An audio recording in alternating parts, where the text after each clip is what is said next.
Hey everybody, welcome back to the channel, and I hope you had a fantastic holiday. I hope your Christmas was awesome. This is the first video that I am recording after Christmas, and I know it's been a while since I've done a video in this series, and I apologize for that. It's just, with Christmas and with all the mods that were coming out and everything else that I was doing, I was just really busy, but we're going to get back at it, and today what we're going to do, we're going to talk about the fact that now you've got the game, you started up the game, we've gone over the user interface, we've gone over how to get the mods and all that. Now what? Now that we're actually in the game, now what do we do? Well, there's a couple things you can do. There's actually a lot of different things you can do, because the best thing about any farming simulator game is that no matter what anybody says, you can play this game any way you want to. Okay, there's no right or wrong way to play Farming Simulator, and the people that say things like you're cheating if you use the money mod, this isn't a competitive game. You cannot cheat at a game that there are no winners or losers at, okay? So, what I really do recommend is I recommend you start up a game on whatever map you want and do a test map. Get yourself 2 or 3 government subsidy signs, put them up, build your money up, get a ton of money, check out all the different machines, buy fields, harvest, plant, do everything in a test map. And then later on, because look at, if you enjoy the game, you've bought the game, you're going to have the game for a long time, there's plenty of time for you to play the game, quote unquote, realistically. Okay? So, my suggestion would always be, when you first start the game, do a test map. Give yourself a lot of money, buy some fields, and just start using the vehicles, use the different features, try out everything.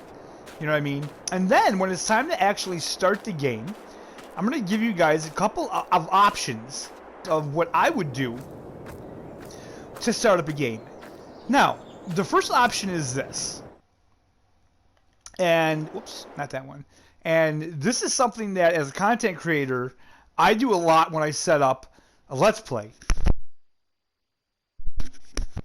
First thing I will do is I will sell all of the vehicles that the map gives me, because most of the time I want to use my own equipment. I want to go in and I want to check out things, and I want my own tractors, my own harvester, stuff like that. So the first thing you could do is sell off all your own vehicles. Now, again, the government subsidy is a great thing to have. It's not a bad thing. When you're setting up a realistic gameplay, sometimes it's the best way to go. So what I would do is, like on this map, for instance, on my Let's Play, we can go to the map here, and what you can do, if you want, you can sell the plot of land that you start with. So we can sell this. Or, if you want, you can keep this plot of land, you can demolish this farmhouse, and then you can buy another farm somewhere else on the map, put up a house there, and start your farm elsewhere. And if we go to the map, I haven't been to all of them, guys, but obviously if you've watched my Let's Plays, you know that there's a farm up here. This is the one that I chose. There's a farm, I want to say, like, right here. I think this is a farm. That is not. There's a farm up here. I want to say there's farms in the 4 corners. I think this is a farm here. And this is a farm. And actually, I rather like this farm as well. And let's just see. Is this a whole plot? No. Okay, so with this plot, you get the farm and you get field 80, 81, and 82. Now, it would be nice if these fields came with it. But again, you could do that. So give yourself the government subsidy, get the money, buy whatever plot of land you want. And then you could go down here. And let's see here. Can I actually... Let's do that. I can't. Okay, what I can do is this. So let's visit here. And let's get down to this farm. So again, you can buy all this land if you want. You don't have to. You can only buy the plot with the 3 fields that it comes with if you want. Personally, I would rather have more fields. It'll give you more to do, especially in this game, because guys, in this game with the way seasons are, you're going to want to have stuff to do. So what you could do is you could come all the way down here. If I had a vehicle, it would be a lot faster, but I'd have to drive all the way down here from mine, so that wouldn't be faster. So what is this? This is the Evergreen Farmstead. It looks like this is a pig farm. Now, the problem is, once you start deleting buildings, you might lose that sign. That's what happened to me on my playthrough, which was a little unfortunate. And this is such a shame because these are just nice buildings. I don't know why they would go through the trouble of making these beautiful buildings like this, and they're just decorations. You know, what's up here? Is there any toys up here? Nah, oh well. So yeah, you could go through all this farm here, and I mean, this says it's a pig farm, but I'm not seeing any... Ooh, hello. There we go. We got some toys right there. Awesome. So I'm not seeing anywhere where you could actually put pigs, and this is the end of the map. So this would actually be an interesting farm to have. What does this sign say? So what you could do is you could demolish all these buildings and you can build your farm up over here. Now this is odd. They actually had like a little carport here. And hey, they have the old usable barns. So that's pretty interesting that they do have a couple usable buildings up here. Yeah. But yeah, guys, you could totally do that. Just buy whatever land you want, and you can build on it. And you build whatever you want, go whatever route you want. That is one option for starting a new game.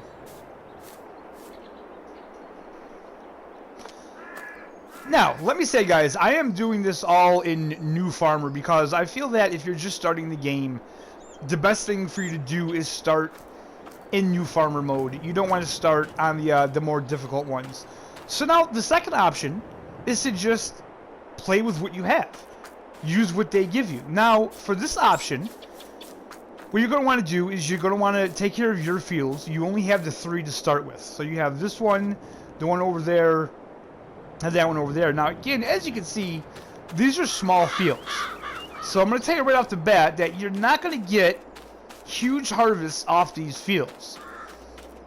What you can do is you can take this field and join it to this field and make one large field. You'll get a little more off that. You know what I mean? So you're going to have to do something else to get income, especially if you want to play it without using any government subsidy, any money, you know, quote unquote cheated in. So what you're going to want to do is you're going to want to rely on contracts. So when we go into the main menu, the UI here, we go down to contracts, and you can see there's baling, fertilizing, harvesting, spraying. And now if you don't have the equipment, you can borrow the equipment. But just know that you will take a bit of a hit if you borrow the equipment. So like, for instance, this one here, the payout is $1,478. If you borrow the equipment, the reward will be reduced by $184. Not that bad, though. Even this harvest, let's go to this one. This one, the reward is $4,770. You'll take a hit of $530 by borrowing the equipment. Not too bad. Baling, I mean, look at this one, baling. This is over $5,000. You only take a $44 hit. So, you know, that's pretty good money. And these will refresh. So, you know, right now there's not a ton of contracts. You do some, and as the days and months go by, these will refresh. And that's going to be how you make your money. Now, there are other ways to make money. Well, especially in this version of the game. And again, this isn't so much for the brand new players. This is for the players that are returning. It takes a long time for crops to grow in this game. Even though you can have seasonal growth off, the crops still are not going to grow within a day or two. It's still going to take months for crops to grow, so just be aware of that. I know I've said that probably in every video, but it's very crucial to this game. Now, if you're brand new to the game, it doesn't matter, because this is the first time you're experiencing it, so you don't know any better. So, what you can do is you can go into the build menu, go over to production, and the best ways to make money in the beginning, if you don't want to like cheat in money, you're going to want greenhouses, right? I mean, the biggest greenhouse is only 10 grand. That's not too bad. I didn't want to do that.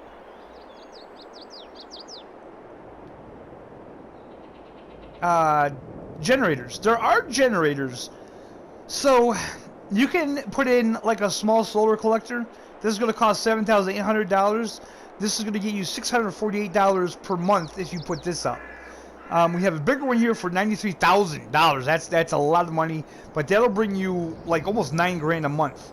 You have like windmills, you have turbines, big turbines, a cellular antenna, and of course the government subsidy signs. But again, if you don't want to use those, these are other options. Now, the other good option are chickens. Okay, because chickens, they require very little care. All you got to do is feed them. You don't have to give them any water or anything like that. You just keep them fed. They will breed, and they will give you eggs. So, to make money with chickens, you have several possibilities. You can breed them, and of course you can sell the eggs. Or what you could do for a little extra income is get the bigger coop here, because this was $360. And what I like to do is I like to get about maybe 100 chickens, let's say, and then let them breed. And you can let them breed until the coop is filled to 360, right? And then just sell like 260 of those chickens. So you're back to the original 100. You sell those off, and then you let those 100 breed again.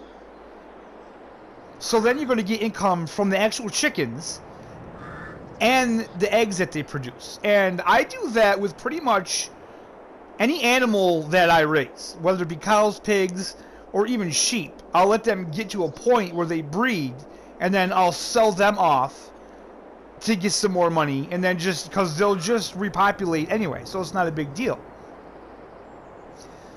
Another good option are bees. Bees are absolutely the easiest thing.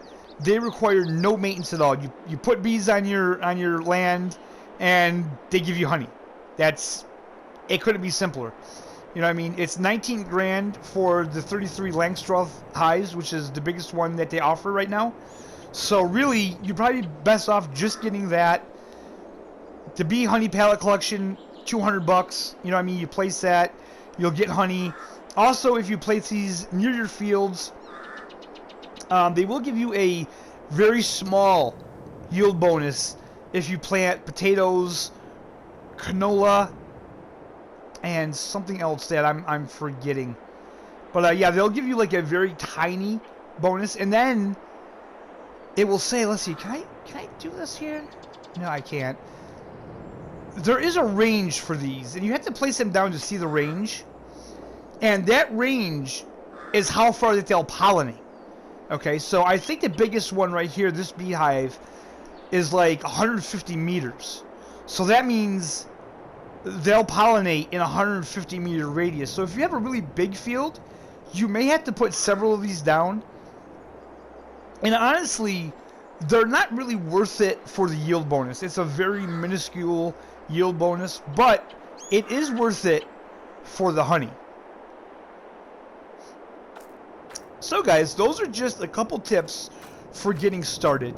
This game, you know, it's one of those games that it's kind of strange because it's hard to know where to start, because you can literally just do whatever you want. And that deer just ran right into my porch. That's strange. But yeah, guys, since the last update, if you're not new to the game, Okay, if you did get the game when it released, it did get a new patch to where now, if you own the land, you can destroy all the buildings on the land, even those other farms. So that's a really great thing. And that's where we're going to end this video, guys. I hope it was informative for you. Be on the lookout. There's going to be more videos coming. Feel free to drop in the comments if you're having trouble with something specific. Okay, but it's got to be something specific. Like, you need to give me some details about what you're having trouble with. Like, for instance, I did a video on the manual shifting, how to manual shift, and someone commented that they're on PS4 and my video didn't help them. Well, I'm sorry, but I don't know. I don't know what to do for that. Like, I don't know how did it not help you. So if you're gonna leave a comment where if one of my videos wasn't helpful, please put in the comment how you're having problems. Like, what are you having issues with? What isn't working for you? And I will try my best to work it out and figure out what the problem is and get back to you on that. But other than that, guys, I hope you're having a fantastic day, and I hope you have a fantastic holiday. If I don't see you again, if you don't watch another one of my videos this week, I hope you have a very happy new year, and we'll see you next time.